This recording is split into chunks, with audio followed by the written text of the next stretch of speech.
Hello and welcome to this special episode of Meet the Founder. My name is Amandeep and today we are here to get to know the founder in question, Shraddha Bhandari of Confluence Consultants. Welcome to this episode, Shraddha. How are you today? Very happy to be here. I'm not sure who wants to meet me, but very, very happy to be here. Thank you for that. I'm sure lots of people do want to meet you, lots of people want to get to know you. I think the first question that a lot of people have asked you, I'm sure, is why did you set up Confluence Consultants and why was it that you set it up in the UAE, in Dubai, in this part of the world, given that you have such an extensive global experience? The second question probably is easier to answer, but I'm going to start with the first. There are two aspects of it. There's a geeky aspect and there's a business aspect. I'm going to start with the geeky one. I am obsessed with geopolitics. I'm obsessed with how politics moves everything in the world, including economics. My master's degree from the London School of Economics was essentially in international relations, and I specialized in political economy. And then by God's grace, my research interests actually met my corporate interests. So with Barclays Bank, I was the head of their Asia Pacific geopolitical and business intelligence, right? So my job was essentially to understand how political unrest, elections, instability, superpower rivalries, the kind of regional unrest we're seeing in the Middle East, how that impacts economics, businesses, diversification, supply chains. And when I'd started off in Barclays, it was a push model. Right, we were trying to convince the traders, the commodities guys, the investment bankers, because we've had a world which has been fairly peaceful since the Soviet Union collapsed. So to make them understand how important it is, now it's much simpler. Now we get pulled into all of these things. So Barclays helped me just hone that service line, so as to say. And then I decided that I'm going to sort of venture out on my own, just because there are so many things you cannot say as part of the bank. And you know me, right? I generally have very contrarian views on how it's evolving. And so that's what led me to take the first leap. I had one startup in India before I moved to Dubai. This region for me has always had a pull because it's been the center of global geopolitics for so long, with its oil and with its, different nations that are fighting amongst each other, identity politics. So I think I was always driven here. And I was stuck here like so many other people during COVID, second wave of COVID, when everything in the world was closed, but Dubai was open. And I had some very, very interesting conversations with people. It just felt like the center of the world that's for a long time been either the West or Asia is sort of shifting here. It's a new future tech economy with their investments in AI and blockchain. They already have the energy which will be required to sort of power the future, the sovereign wealth funds and sort of the very forward-looking leadership. And also the fact that very few indigenous sort of consulting firms working in the area that we're working on, which is essentially connecting the macro with the micro. I took the plunge and I don't regret it at all. It's been a great 3 years and I think Confluence is at that tipping point now where a lot of people are realizing that, as the world moves, opportunities and risks move with that. I think it's so interesting. First of all, it's very rare that people get to actually exercise in the corporate world their interest in the academic world. For me as well, the chance came with Confluence. So I think, our destinies were intertwined in a very cheesy way. Just going back to your experience, from global perspective, you said you were leading Asia Pacific with Barclays. You were, you've worked in India. You've been a founder there. You've been a founder over here. Of course, now there's been a shift in energy, in economics, in geopolitics. This is slowly becoming the center of all economic activity, and so it makes sense to be here. But in the way that you're functioning, do you feel like there's something about the UAE or about the GCC that stands out to you from the rest of the world? I think the world moves in cycles. So when I started off, the UK, America, the way they've looked at this, all their companies are very well versed with the need to do risk assessments, geopolitics, etc. It's still slightly newer to this part of the world, even to India. Just the fact that you do a thorough non-financial assessment before you make a business decision, whether you're entering a new market, whether you're diversifying. But I see increasingly that there is a realization here. That's also because now UAE, Saudi, Qatar, their companies are going global, right? So till now they would operate in a well-known ecosystem, but they're going global. Companies from around the world are coming to this part of the world. And as you and I see it every day, it's a very cultural way of doing things. It's very different from what a Western, again, I would not like to use the term Western in a very stereotypical sense, but it's a different way of working.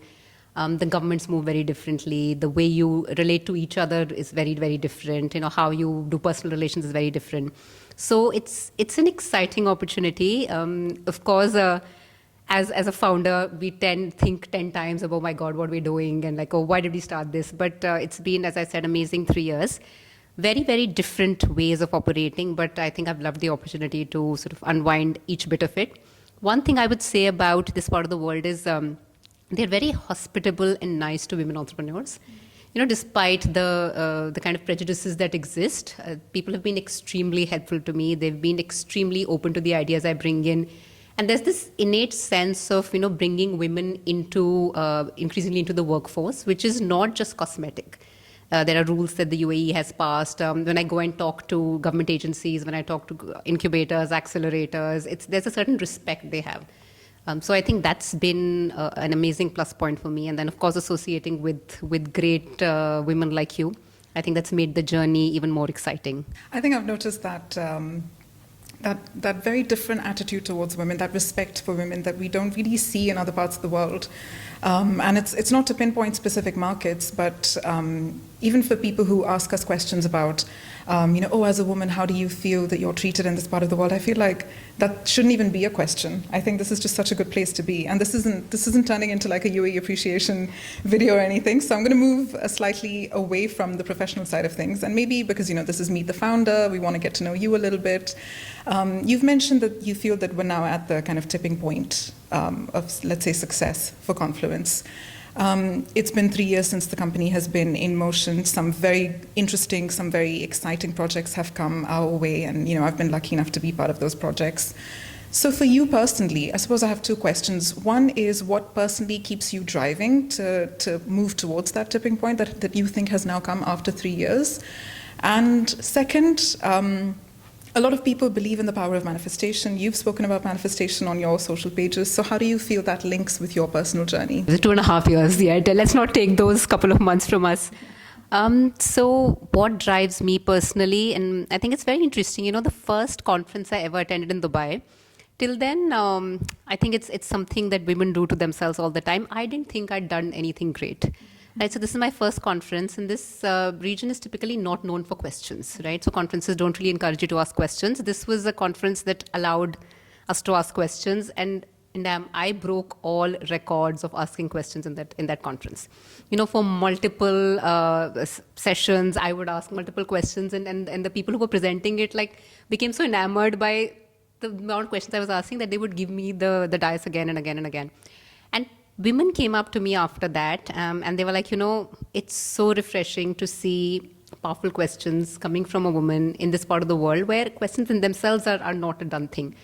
I think that's when I realized that, all the hard work that I've put in, it's a struggle being an entrepreneur and being a women entrepreneur, right? Because you are brought up with certain stereotypes, if I may say, that you should not be very assertive, you should not, set your boundaries, put your foot down. It's not ladylike, it's not feminine. So it's taken me a lot of effort and energy to find my balance, to be myself while retaining my femininity. And I think that's the impact that it's making on people when I'm able to help interns, when I'm able to mentor people, when people come up and tell me that, they really like the way I think, and that they like the way I ask questions and the way I challenge authority.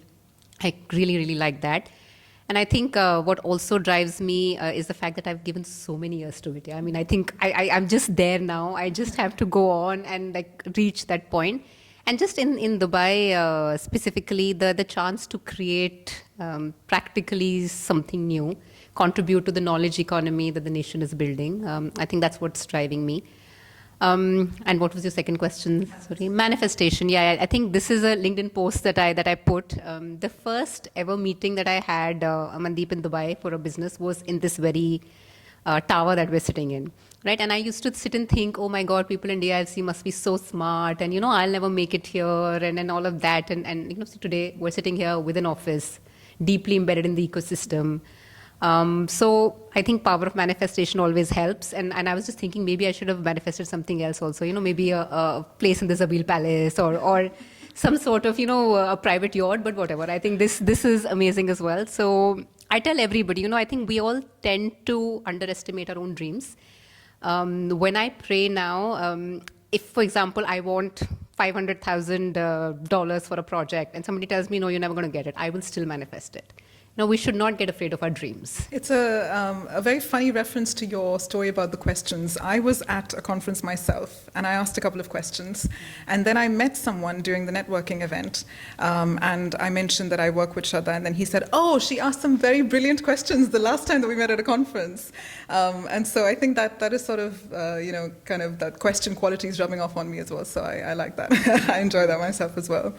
All right, so we all want to manifest a very successful journey for Confluence. I suppose from the perspective of the audience, from the perspective of the people that we work with, we work with private entrepreneurs, with government entities. What should they know about the UAE, for example, when they're coming into this region? Let's say if you had to give them your top 3 tips before they enter the region, what would those be? I think there are 3 things that I would tell people is, there are a number of opportunities, right? But in the end, it's a small market, right? So you have to be very clear with what you're building here. Who are your consumers? Are you building in Dubai for the region? Are you building in Dubai for the India, Middle East corridor? That's all of those corridors are emerging. So get that feasibility strategy very, very clear. Right? Who are you building for? Where's your capital coming from? What are your products? What are your use case? So in a sense, if you say a market entry strategy like we do in Confluence. The second aspect I'll highlight is, just don't compare this part of the world with the Western standards, which I am also guilty of doing in a lot of ways. Sometimes I just get so frustrated. I'm like, oh my God, why has somebody not responded to an email for 10 days? But that's how this jurisdiction works. It takes time to be able to break into people's sort of inner circle. It's very culturally driven. If they like you, then they go a long way to work with you. It's not transactional. It's very personal, and you build those relationships. So be very careful about that. And also for the longest time, this was a transshipment hub. Like we use that term. So people would come here, make their money, get their jobs done, move out, or get their products, move out. It's no longer that. Right? People are setting in roots. They're trying to understand how the region is evolving. So be a part of the growth story. That is something that I would advise anyone, anywhere in the world. But so much more here because it's a very different model from the rest of the world. They're trying to build something. The political systems are very different. So understand and appreciate the differences rather than trying to impose a sort of an all-encompassing Western sensibility. Again, I'm very mindful that West itself is pretty different in a lot of ways, but that's what I would say. I think I'd just like to add one to that, even though this was my question to you. I think one of the biggest things that a lot of people from outside of this region could be potentially guilty of is really basing all of their insights on sources of information that are not from here. I think if you need to get specialist information of the UAE, of the GCC, you need to have a foot over here. So come to the region, have a look at what this place is about, and then I think make your business and economic decisions. For everybody there, I would just say, I've had a pretty rocky journey in terms of believing in myself. So as women, please, if you have a dream, if you have a destiny, believe in yourself, look out for people who can support you. My dad has been my biggest supporter. And then with Dubai, we've built these beautiful networks. And there'll be days. I have 5 moods in a day. I start off with I can conquer the world, and by the evening I'm like, oh, let me Google another job. But don't give in to the urge. And one day I'm sure you'll all be making a video on Meet the Founder. So thank you so much. And that is all from us today, getting to know Shraddha, the founder, a little bit more. It's been a very interesting chat. I hope you've enjoyed this, and thank you very much for tuning in.